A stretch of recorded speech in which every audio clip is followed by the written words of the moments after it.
Hello everyone, my name is Marian and today we're driving this beautiful touring version of the 3 Series in an X-Drive version 320D. And as you can see, the car can unlock. If I come close to it, that's because I have this let's say a little bit boring key, but this is a new comfort function from this for this 3 Series. You can also unlock or lock your car with an Android phone with NFC, or you can have a special key card just like a Tesla Model 3. And as you can see, it's very sporty looking.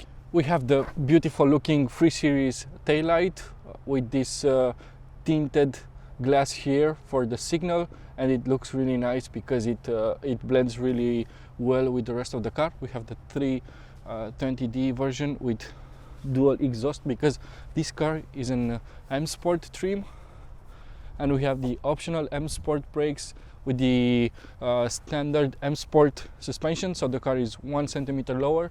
Also different from the older 3 Series, this car is lighter but not by much, and it has a lower center of gravity, so it drives better. And this is how the boot looks like. We have 500-liter storage space. We have some extra storage space here and some more storage space there, and we have these rubber rails here so the luggages won't slip away.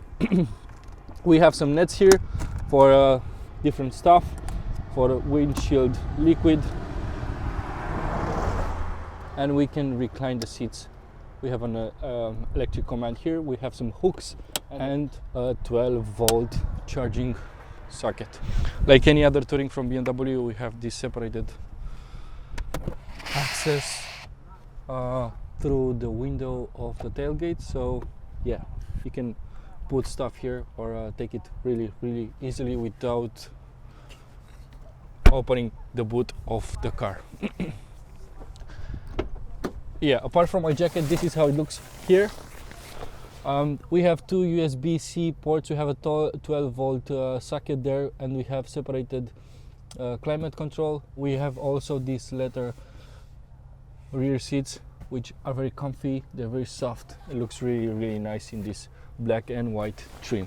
Put my jacket here because we need to get going.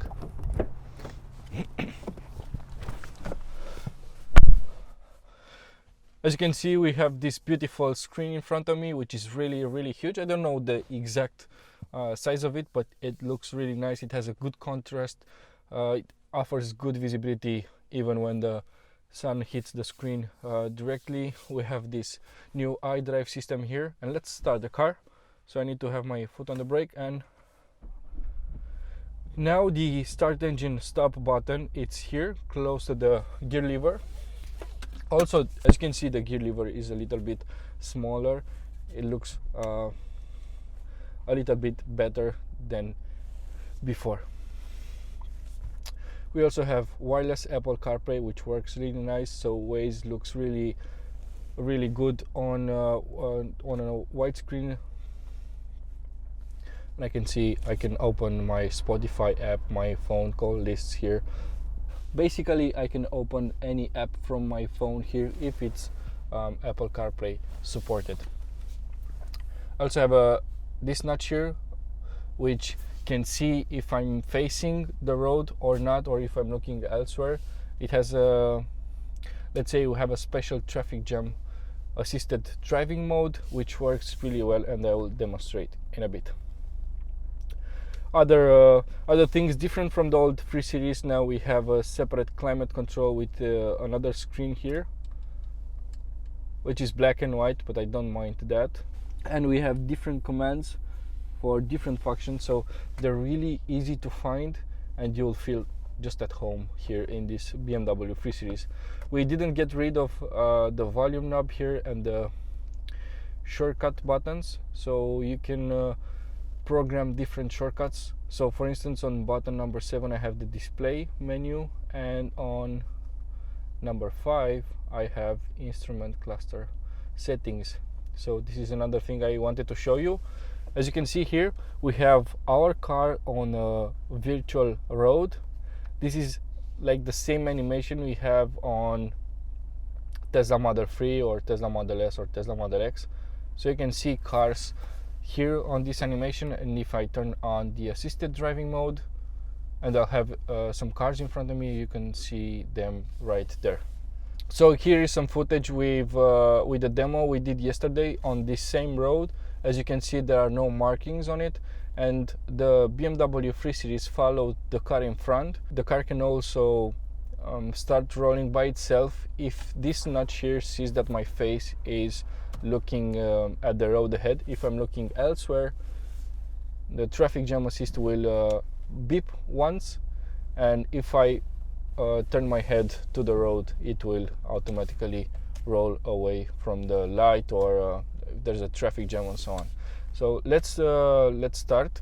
We have the classic 2-liter 4-cylinders diesel engine from BMW, which makes 190 horsepower, and that engine works with this automatic gearbox. We have the sport version of it, the Steptronic Sport, which has 8 gears. At 30 kilometers per hour, you won't feel any difference from the old BMW 3 Series, and you also don't feel any difference from the 3 Series sedan. So this is what I like about this car. Even though it's a touring version, even though it's a family version of the car we love so much, it doesn't drive any different.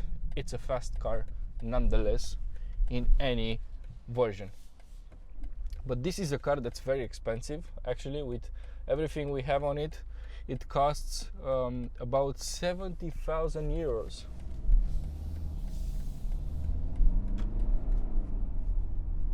And yeah, you can still hear the diesel engine a lot. But if you drive at constant speeds, 50 kilometers per hour like now, it's very silent, apart from when you accelerate. But if you're at constant speeds, there's no noise whatsoever.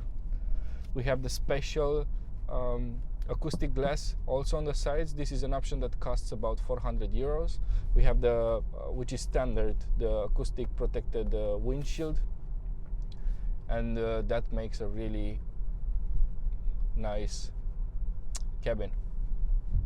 It's a pleasure to stay here. But because we have the M Sport version, the suspension is just a little bit stiffer. As you can see, it bounced really hard on that bump stop. But otherwise, I wouldn't pick this M Sport suspension. I would go for the standard setup because it feels more comfortable, and for a touring, I think that's the better option also. But I do have adaptive suspension, so I do have some settings I can play with. And this is comfort is the default setup, but I can go in sport, and the car feels a little bit more stiffer. I can feel any crack, any bump from the road. The steering is also just a bit heavier, and the gas pedal is a lot more sensitive. Even in the standard setup, the car feels really fun, so I wouldn't pick this option here. I think for some this will be the only downside of this car, the fact that it's not as comfortable as a Mercedes-Benz C-Class or Audi A4.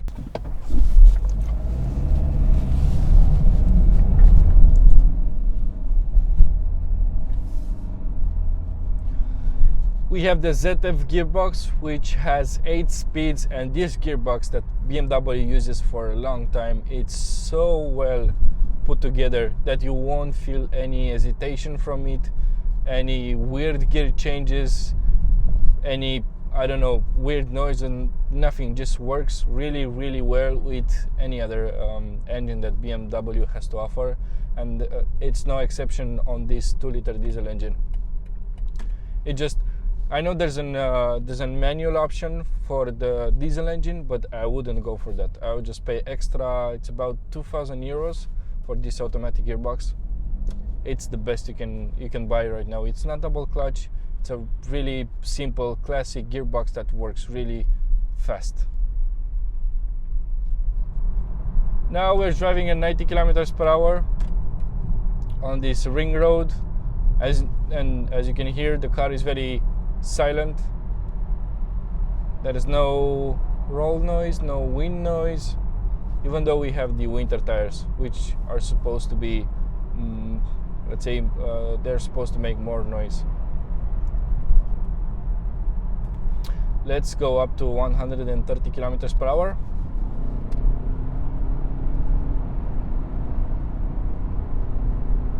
And that's it. Let's do it again in sport mode. Now we have a new theme. So 90 kilometers per hour. The gear changes are done a little bit faster, and now 130.